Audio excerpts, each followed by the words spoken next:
ಶಿಕ್ಷಣ ಒಂದೇ ಅಲ್ಲ, ಇವತ್ತು ಶಿಕ್ಷಣವನ್ನ ಬಿಟ್ಟು ಮುಂದೆ ಯೋಚನೆ ಮಾಡಬೇಕು. ನಾವು ಸ್ಕಿಲ್ ಬಗ್ಗೆ ಮಾತಾಡಬೇಕು. ಇವತ್ತು ಸ್ಕಿಲ್ಸ್ ಬಗ್ಗೆ ನಾವು ಮಾತಾಡ್ತಾ ಇಲ್ಲ.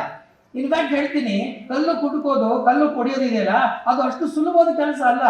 ಮೇಲ್ನೋಟಕ್ಕೆ ಅದು ನಿಮಗೆ ಶ್ರಮ ಅಂತ ಅನಿಸ್ಬೋದು, ಆದ್ರೆ ಅದು it is A skilled job. It is A very very skilled job. ಈ ಕೆಲಸವನ್ನ ಮಾಡಬೇಕಾದ್ರೆ ಅದಕ್ಕೆ ಟ್ರೈನಿಂಗ್ ಬೇಕಾಗ್ತದೆ, ಅದಕ್ಕೆ ಕ್ವಾಲಿಫಿಕೇಶನ್ ಬೇಕಾಗತ್ತೆ, ಅದಕ್ಕೆ ಅರ್ಹತೆ ಬೇಕಾಗತ್ತೆ.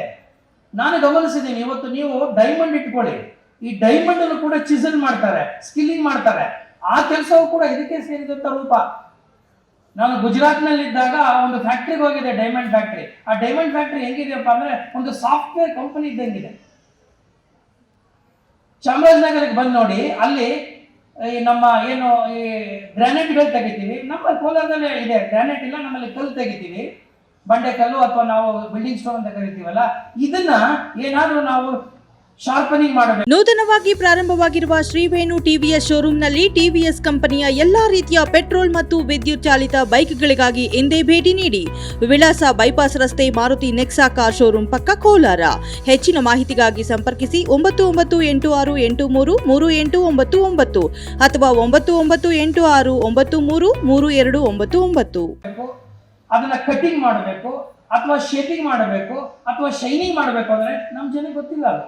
ಬಿಕಾಸ್ ಆ ಸ್ಕಿಲ್ ನಾವು ಹೇಳ್ಕೊಡ್ಲೇ ಇಲ್ಲ. ನಮ್ಮ ಕೆಲಸ ಬರೀ ಕಲ್ಲು ಹೊಡೆದ್ಬಿಟ್ಟು ಅದನ್ನು ಕೊಟ್ಟುಬಿಟ್ಟು ಅವ್ನು ಕೊಡೋ 3 ಕಾಸಿನಲ್ಲಿ ಬದುಕು ಕಟ್ಕೊಂಡಿದ್ದು.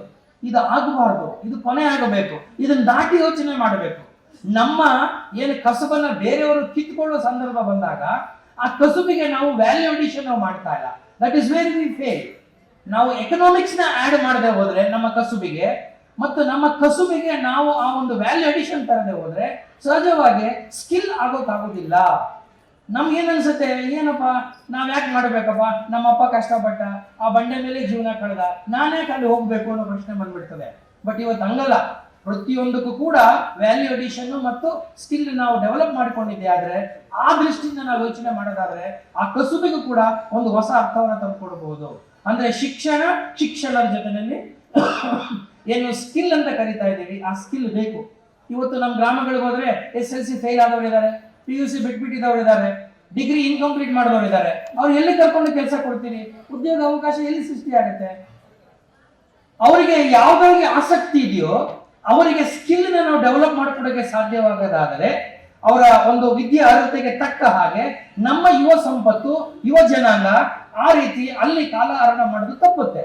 ಅದು ನಮ್ಮೆಲ್ಲರ ಸಾಮೂಹಿಕವಾದ ಜವಾಬ್ದಾರಿ ಆಗಬೇಕು, ಈ ವ್ಯವಸ್ಥೆಯ ಜವಾಬ್ದಾರಿ ಆಗಬೇಕು. ಆ ದಿಕ್ಕಿನಲ್ಲಿ ಇಂತಹ ಕಾರ್ಯಕ್ರಮಗಳು ಮತ್ತು ಸಮಾಜಗಳು ಕೂಡ ಯೋಚನೆ ಮಾಡಬೇಕು ಅಂತ ಮಾತನ್ನು ಹೇಳ್ತಾ, ಇವತ್ತು ಆರ್ಗನೈಸ್ಡ್ ಸೆಕ್ಟರ್ ನಲ್ಲಿ ಎಷ್ಟು ಟ್ರಾನ್ಸಾಕ್ಷನ್ಸ್ ಆಗ್ತಾ ಇದೆಯೋ ಅಥವಾ ಆರ್ಗನೈಸ್ ಸೆಕ್ಟರ್ ನಲ್ಲಿ ಎಷ್ಟು ಪ್ರಾಫಿಟ್ ಆಗ್ತಾ ಇದೆಯೋ ಅದಕ್ಕೆ 3ರಷ್ಟು ಟ್ರಾನ್ಸಾಕ್ಷನ್ಸ್ ಮತ್ತು 5ರಷ್ಟು ಪ್ರಾಫಿಟ್ ಅನ್ಆರ್ಗನೈಸ್ ಸೆಕ್ಟರ್ ಅಲ್ಲಿ ಆಗ್ತಾ ಇದೆ ಇವತ್ತು. That is the Indian economy. But unfortunately it is not been properly explored. ಅದನ್ನ ನಾವೆಲ್ಲರೂ ಮಾಡಬೇಕು. ಮತ್ತು ಈ ವಿಚಾರದಲ್ಲೂ ಅಷ್ಟೇ, ಜಾತಿ ಧರ್ಮ ಅಂತ ವಿಚಾರ ಬಂದಾಗ ನಾವಲ್ಲಿ ಏನಾಗುತ್ತೆ, ಬಹಳ ಸಂದರ್ಭಗಳಲ್ಲಿ ಒಂದು ಶಿಕ್ಷಣ ಇರುವುದಿಲ್ಲ, ಇನ್ನೊಂದು ಆ ಒಂದು ಎಕ್ಸೆಸಿಬಿಲಿಟಿ ಇರುವುದಿಲ್ಲ, ನಮಗೆ ಹಿಂಜರಿಕೆ ಶುರುವಾಗ್ಬಿಡ್ತದೆ. ಏನಪ್ಪಾ ನಮ್ಮ ಮುಂದುವರಿಯೋದು ಹೇಗೆ? ಯಾವುದೇ ಕಾರಣಕ್ಕೂ ನಾನು ಹೇಳ್ತೀನಿ ಕೇಳಿ, ನಿಮ್ಮ ಆತ್ಮವಿಶ್ವಾಸವನ್ನ ಕಳ್ಕೋಬೇಡಿ. ಜಾತಿ ಅನ್ನೋದು ನಮ್ಮ ಅರ್ಹತೆಯನ್ನ, ನಮ್ಮ ಯೋಗ್ಯತೆಯನ್ನ, ನಮ್ಮ ಸಾಮರ್ಥ್ಯವನ್ನ ಅಳಿತಕ್ಕಂಥ ಸಾಧನ ಅಲ್ಲವೇ ಅಲ್ಲ. ಇದನ್ನ ನಿಮ್ಮ ತಲೆಯಿಂದ ಕಿತ್ತಾಕ್ಬಿಡಿ.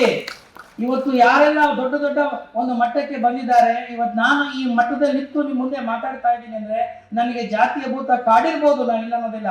ಅದನ್ನು ಮೆಟ್ಟಿ ನಿಂತು ಯಾರು ನನ್ನ ವಿರೋಧ ಮಾಡ್ತಾ ಇದ್ರು ಅವರೆಲ್ಲರೂ ತಲೆ ತಗ್ಗಿಸುವ ಹಾಗೆ ನಾನು ಬದುಕೋಕೆ ಸಾಧ್ಯವಾಗಿದೆ. ಅದು ಯಾವಾಗ ಸಾಧ್ಯವಾಗುತ್ತೆ ಅಂದ್ರೆ ನಿಮ್ಮಲ್ಲಿ ಆತ್ಮವಿಶ್ವಾಸ ಇದ್ದಾಗ, ಆತ್ಮಗೌರವ ಇದ್ದಾಗ, ಸ್ವಾಭಿಮಾನ ಇದ್ದಾಗ ಮತ್ತು ಸಮಾಜದ ಬಗ್ಗೆ ನಿಮಗೆ ಒಂದಷ್ಟು ಕಾಳಜಿ ಮತ್ತು ಕಳಕಳಿ ಇದ್ದಾಗ. ಇನ್ನೊಂದು ವಿಚಾರ ಇದೆ, ನಿಮಗೆಲ್ಲ ಗೊತ್ತು, ನಾವೆಲ್ಲ ಓದ್ಬಿಡ್ತೀವಿ, ಮುಂದೆ ಹೋಗ್ಬಿಡ್ತೀವಿ. ಇವತ್ತು ನಮ್ಮ ಆಫೀಸ್ ತುಂಬಾ ಜನ ಬರ್ತಾ ಇರ್ತಾರಲ್ವಾ, ನಾನು ಮಾತ್ರ ಮುಂದುವರೆದು ಬಿಡ್ತೀನಿ. ಈ ಸಮಾಜದ ದೊಡ್ಡ ಸಮಸ್ಯೆ ಏನಂತಂದ್ರೆ, ಅದರೊಳಗೂ ದಮನಿತ ಸಮಸ್ಯೆ ಏನಪ್ಪಾ ಅಂದ್ರೆ, ನಾನೊಬ್ಬ ಮುಂದುವರಿತೀನಿ, ನನ್ನ ಮಕ್ಕಳು ಮುಂದುವರಿತಾರೆ, ಹಿಂದಿನವ್ರು ಯಾರು ಮುಂದುವರಿದಿಲ್ಲ. ನನ್ನ ತಮ್ಮನೂ ಮುಂದುವರಿದಿಲ್ಲ, ನನ್ನ ತಂಗಿನೂ ಇಲ್ಲ, ನಮ್ಮ ಮಕ್ಕನೂ ಇಲ್ಲ. ಅವ್ರು ಇನ್ನೂ ಅದೇ ಬಡತನ, ಅದೇ ದಾರಿದ್ರ್ಯ, ಅದೇ ಕಷ್ಟ. ಯಾಕೆಂದ್ರೆ ನಾವು ನಮ್ಮವರನ್ನ ಜೊತೆಯಲ್ಲಿ ಕರೆದುಕೊಂಡು ಹೋಗುವಂತ ಆ ಇಚ್ಛಾಶಕ್ತಿಯನ್ನ ಕಳ್ಕೊತಾ ಇದ್ದೀವಿ. ಸ್ವಾರ್ಥ ಅನ್ನೋದು ನಮ್ಮನ್ನೇನ್ ಮಾಡ್ತಾ ಇದೆ, ಆವರಿಸ್ಕೊತಾ ಇದೆ.